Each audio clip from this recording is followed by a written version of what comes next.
Surviving in Nazi Germany required extreme adaptability to constant surveillance, brutal rationing, and the physical dangers of war. These 20 forgotten everyday hacks helped ordinary citizens survive one of history's darkest eras. We start with a section on navigating totalitarian surveillance as we take a look at the first hack, which is the two-wall rule. Amidst the harrowing air raids that defined late-war Germany, civilian survival often depended on a rudimentary understanding of ballistics and structural integrity. This necessity gave rise to the two-wall rule, a strategy used by those unable to reach reinforced bunkers. The logic was centered on the fact that an exterior wall often served only as a primary screen for shrapnel and concussive blasts. To increase the chances of surviving a nearby explosion, individuals would retreat into the architectural inner core of a building. By positioning themselves in a central hallway or closet, residents placed at least 2 vertical barriers between their bodies and the exterior. This secondary wall acted as a crucial buffer to catch debris, demonstrating how the calculated depth of one's surroundings could provide a layer of protection. On to the next hack is selective silence. In the suffocating atmosphere of the Third Reich, selective silence became a vital tool for self-preservation. In a society where the Gestapo relied heavily on a sprawling network of civilian informants, a casual remark could lead to a death sentence. This survival hack was less about being mute and more about the surgical editing of one's public persona. Families practiced a dual existence, maintaining a facade of fervent loyalty in the streets while reserving their true thoughts for the sanctuary of the home. Children were meticulously coached to stay silent about household conversations, ensuring that a slip of the tongue at school wouldn't betray their parents. By mastering the art of the unsaid, citizens navigated a treacherous social landscape where silence wasn't just golden, it was a thin line between life and liquidation. Still on navigating totalitarian surveillance, we take a look at the next hack, which is parrot training. In the paranoid landscape of Nazi Germany, where a neighbor's suspicion could trigger a Gestapo raid, survival required a performative display of loyalty. This gave rise to the bizarre yet effective tactic of parrot training. Recognizing that officials often judged a household's political alignment by its atmosphere, some families taught their pet parrots to squawk Heil Hitler or mimic nationalistic anthems. This wasn't a sign of genuine devotion, it was a clever domestic insurance policy. If an inspector or prying blocklighter visited, the bird's unsolicited outburst served as a vivid, living testament to the family's supposed patriotism. By outsourcing their loyalty to a pet, citizens created a facade of conformity that could deflect scrutiny, proving that even a bird's chatter could be weaponized as a life-saving tool in a totalitarian state. Moving on, let's take a look at U-boat hiding as our next hack. In the heart of the Third Reich, survival of the persecuted often meant vanishing while standing in plain sight, a desperate strategy known as U-boat hiding. Just as a submarine slips beneath the waves to evade detection, thousands of Jews and dissidents become submerged within the urban landscape of Berlin and beyond. This survival hack required shedding one's legal identity entirely, living without ration cards or residency permits. To stay afloat, U-boats relied on a precautious mix of nerves and invisibility, often sleeping in cinemas, 24-hour cafes, or even the opulent villas of unsuspecting officials. By constantly moving and assuming the mundane masks of ordinary laborers, these individuals navigated a sea of informants. It was a high-stakes game of psychological camouflage, where the goal was to remain undiscovered in the most crowded rooms. Our fifth hack that Nazi Germany used was sensory mapping. In the pitch-black environment of wartime blackouts, sensory mapping emerged as a sophisticated psychological and physical survival hack. With streetlights extinguished to thwart Allied bombers, the urban landscape became a treacherous maze. Survival depended on transitioning from visual reliance to an acute awareness of sound and texture. Citizens meticulously mapped their surroundings by the click of heels on cobblestones versus the crunch of gravel paths, which served as natural early warning systems against prowling patrols. Inside homes, furniture was positioned to create tactical pathways, allowing residents to navigate in total darkness during sudden raids. This mental cartography extended to the smell of specific bakeries or the hum of distant machinery to maintain orientation. By heightening their non-visual senses, people transformed a disorienting void into a navigable space, proving that awareness was the ultimate defense. Moving forward, we take a look at another hack: modified torches. During the strict blackouts of wartime Germany, carrying a standard flashlight was a dangerous liability that could draw the lethal attention of air raid wardens or bombers. To navigate the darkness, civilians developed modified torches, a critical survival hack designed to balance visibility with invisibility. These makeshift devices were often standard flashlights covered with a layer of dark blue tissue paper or thick fabric, which filtered the light into a faint, downward-aimed glow. Some used specialized blackout caps made from cardboard with tiny pinholes, allowing just enough illumination to see one's feet without casting a beam upward. This modification allowed individuals to traverse treacherous, debris-strewn streets during raids while remaining undetected from the sky. In a world where a single spark could invite destruction, these dimmed lights became essential tools for moving through the shadows unseen. Finalizing on the sector of navigating totalitarian surveillance, let's take a look at this hack: high visibility improv. While the darkness of the blackout was a shield against bombers, it was a death trap on the ground, leading to a rise in high visibility improv. To avoid being struck by vehicles or tripping over ruins, Germans engineered subtle ways to remain visible to one another without alerting the skies. This survival hack involved painting the edges of curbs, stairs, and even tree trunks with phosphorescent white paint that glowed faintly in the dark. Individuals also improvised personal safety gear, pinning white handkerchiefs to their backs or wearing glow buttons treated with radium. This careful orchestration of light and shadow allowed for a strange sort of nocturnal life. By turning mundane objects into luminous guides, citizens navigated a landscape of total darkness, proving that visibility was as much about survival as concealment. Since we're looking at survival, let's switch to a more important sector, which is food and resource substitutes, where we look at our next hack: ersatz coffee. As global trade routes collapsed, the morning ritual of coffee became a casualty of war, forcing Germans to master the art of the ersatz.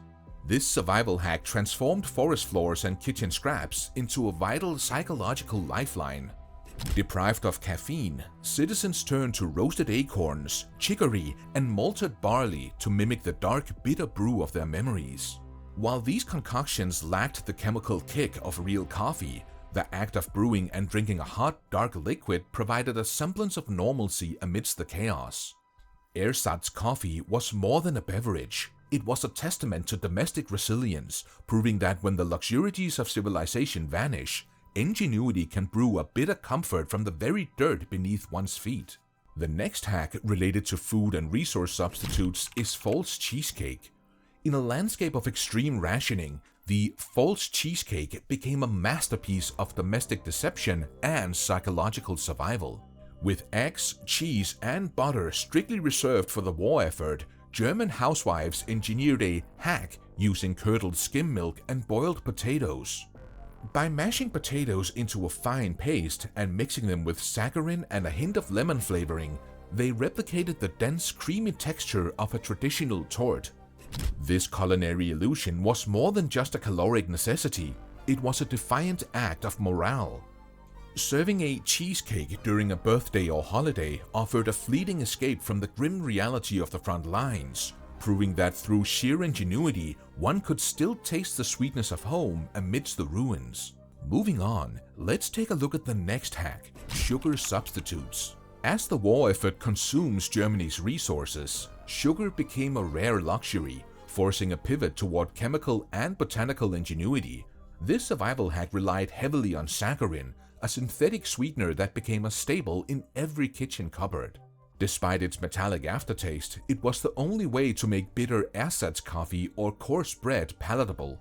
Beyond chemicals, families turned to the natural world, boiling sugar beets for hours to create a thick, dark syrup known as Sukkerrübensirup.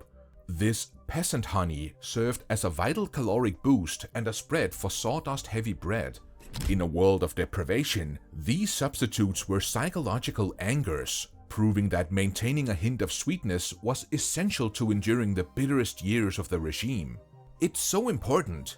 Yet, if you didn't watch this video, you might have missed it.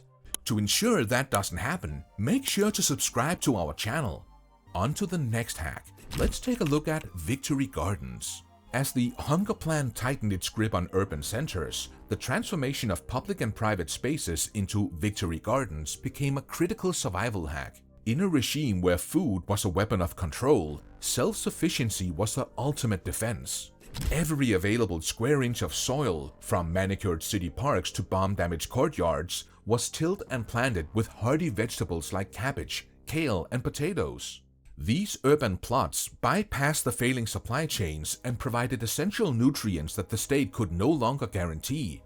More than just a source of calories, these gardens were a psychological refuge, allowing citizens to reclaim a sense of agency from a crumbling state. By turning dirt into a lifeline, Germans proved that survival bloomed from the ground up. Moving on to our 12th hack related to food and resource substitutes is coal gasification. As petroleum supplies were diverted to the front lines, German civilians faced a total transport standstill, sparking the ingenious hack of coal gasification. This survival strategy involved mounting large wood-burning generators, known as Holzvergaser, directly onto civilian vehicles. By heating wood or coal in an oxygen-deprived tank, the system produced a flammable gas that could power internal combustion engines. While these bulky, soot-spewing contraptions were temperamental and required constant stoking, they provided a vital lifeline for essential services and doctors. In a world without gasoline, coal gasification transformed common waste into mobility. It was a gritty industrial testament to human adaptability, proving that when the tanks run dry, survival can be engineered from the very embers of a fire. This next hack was very useful during the Nazi days. The survival hack was known as cigarette currency. As the official Reichsmark collapsed under the weight of hyperinflation and war, cigarette currency emerged as the ultimate survival hack in a failing economy. In the desperate barter markets of Berlin, a single lucky strike or camel became more valuable than a stack of government-issued paper. Tobacco served as a universal, portable, and divisible medium of exchange, used to pay for everything from life-saving medical supplies to black market eggs. This smoke-based economy bypassed state control, creating a shadow financial system that the Gestapo struggled to suppress. For the non-smoker, a pack was a bank account. For the addicted, it was an agonizing choice between comfort and bread. It proved that, in total collapse, value is found in what is rare, not what is legislated. Still on food and resource substitutes, let's take a look at parachute fashion. As textiles were siphoned off for the war effort, German women turned to the skies for their next survival hack: parachute fashion. When an Allied or Luftwaffe silk parachute drifted to Earth, it was treated like a gift from the gods rather than debris. This high-quality silk or nylon was meticulously unpicked, washed, and dyed to create elegant dresses, undergarments, and even wedding gowns. In a world of drab uniforms and threadbare rags, wearing a repurposed parachute was a defiant act of grace. This hack allowed women to maintain a sense of dignity and beauty amidst the rubble. It was a poignant reminder that even from the tools of war, the human spirit could weave a fabric of resilience and style. Finalizing on the sector of food and resource substitutes, let's take a look at this hack: make do and mend. In the shadow of total war, the make do and mend philosophy evolved from a suggestion into a desperate survival hack. As the Nazi regime prioritized steel and fabric for the front, the civilian domestic sphere became a workshop of radical reuse. This wasn't merely about patching holes, it was about the fundamental transformation of waste. Old wool sweaters were unraveled to knit socks for soldiers, while worn-out bedsheets were dyed and tailored into summer blouses. Even scraps of leather were repurposed as hinges for broken cabinets. This collective ingenuity allowed families to maintain a facade of order while their resources disintegrated. It proved that resilience was found in the needle and thread, turning the remnants of a dying society into the tools of daily endurance. On the next sector, let's take a look at wartime ingenuity, with our next hack being black market bartering. As the official economy crumbled under the weight of war, black market bartering became the ultimate survival hack for the desperate. When ration cards offered only starvation, Germans turned to a shadow exchange where the Reichsmark was worthless. Success in this underground world required trading real value. A silver heirloom for a sack of potatoes, or a silk scarf for a gallon of kerosene. These transactions often took place in bombed-out ruins or hushed doorways, bypassing state control entirely. In this high-stakes game of survival, bartering wasn't just commerce, it was a defiant lifeline that sustained the hungry. Moving on, this was an important factor in society and the next hack, which was medicine trading. In the desperate final years of the Third Reich, medicine trading became a high-stakes survival hack as professional healthcare vanished. With antibiotics and painkillers reserved exclusively for the military, civilians turned to the clandestine exchange where a single vial of penicillin was worth more than gold. This shadow pharmacy operated through whispers and back-alley deals, where families traded precious family heirlooms or saved rations for life-saving drops. It was a brutal, unregulated marketplace where one's survival often depended on having the right commodity to swap for a cure, proving that in total war, health itself became a tradable luxury. Quickly, let's take a look at the next hack they used, which was strategic white paint. During the pitch-black nights of the German blackout, strategic white paint became a simple yet ingenious survival hack. As streetlights were extinguished to hide cities from Allied bombers, the urban landscape turned into a lethal obstacle course. To prevent fatal accidents without alerting the skies, citizens meticulously painted the edges of curbs, stairs, and even tree trunks with reflective white or phosphorescent paint. This provided a faint guide for pedestrians and vehicles moving through the gloom. By transforming mundane objects into glowing markers, people navigated the shadows safely, proving that visibility was just as critical as concealment in a world of darkness. On to the next, the 19th hack used was the fake film production. In the twilight of the Third Reich, fake film production emerged as a sophisticated survival hack for artists and technicians. To avoid being drafted into the meat grinder of the Eastern Front, filmmakers leveraged the regime's obsession with propaganda. They initiated elaborate movie projects, meticulously shooting scenes with empty cameras or no intent of completion. By maintaining the status of essential cultural workers, these crews effectively hid in plain sight on soundstages. This critical deception turned the movie set into a sanctuary, proving that in a totalitarian state, the most convincing performance was the one that saved your life. The last hack we look at today is self-heating rations. In the freezing trenches and bombed-out ruins of the war, self-heating rations became a marvel of battlefield chemistry and a vital survival hack. These ingenious canisters allowed soldiers and civilians to enjoy a hot meal without the telltale smoke of a fire, which could invite a sniper's bullet or an air raid. By initiating a controlled exothermic reaction between lime and water housed in a double-walled tin, food could be heated in minutes. This portable technology provided more than just warmth. It offered a psychological reprieve from the brutal cold, proving that innovation can be a soldier's best defense. In the end, these forgotten survival hacks from Nazi Germany reveal how ordinary people adapted under extreme pressure, using courage, secrecy, and ingenuity to endure fear, scarcity, and one of history's darkest chapters.